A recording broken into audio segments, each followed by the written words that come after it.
Бул жакта үйдө жалгыз бала болгонум үчүн гана калып калдым. Чарбак айылынын 27 жаштагы тургуну Уланбек Алишер уулу өзү теңдүү жаштардын бири да айылда калбаганын айтат. Шарттын жоктугу ички жана сырткы миграциянын себебине айланган.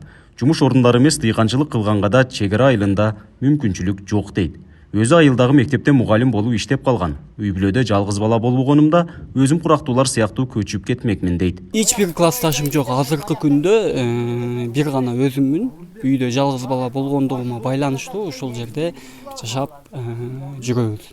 Эч бир жаш бала азыр бул жерде эч бир иш кыла албайт да. Үйдө бекерчи эле жатат, Россияга барат, кайтып келет. Баткенге көчүп кетип атат, Бишкекке көчүп кетип атат, башка райондорго көчүп кетишке мажбур болуп атат. Бул жерде эч кандай ишибиз жок. Кечке чейин үйдө жаткандан эч кимге азыр пайда жок да.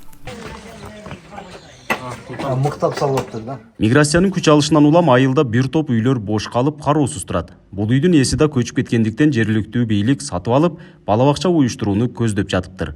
Пенсия курагындагы айыл тургуну Таштанбай Ормонов бийлик чек ара аймагында элди кармап калуу үчүн айылга зарыл болгон маселелерди кезексиз чечүү керек дейт. Тез арада эң биринчи жашоо үчүн суу керек.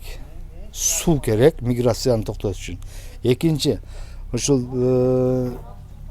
жаштарга жакшы бир мектеп менен кошо спорт зал болуш керек. Бир маданияттын очогу болгон бир мектеп, ошондой бир жаштардын көңүл ача турган оюн зоок бир жерлер болуш керек дейм да. Ошондо жаштарыбыз да кетпей ушул жерде ата энесин карап бир турмуш тиричилигин жакшы оңдош үчүн ошондой эң биринчи суу керек. Элдин көйгөйү менен жеринде таанышканы барган район акими Чарбак айылындагы жол, суу маселелери жакынкы убакытта чечилерин убадалады. Суга суу тартуу үчүн тендер жарыяланган.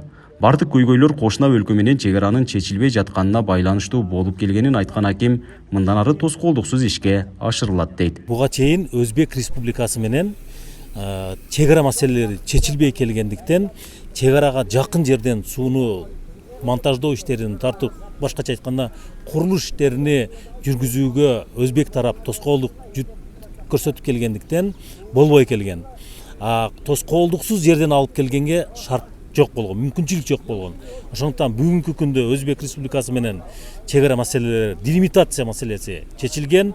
Азыркы учурда демаркация процесси башталып, иш жүрүп атат. Мындан 10 жыл мурда Чарбак окуясынан соң Кыргыз өкмөтү чек аралаш аймактардагы көйгөйлөрдү чечүү үчүн 357 миллион сом бөлгөн.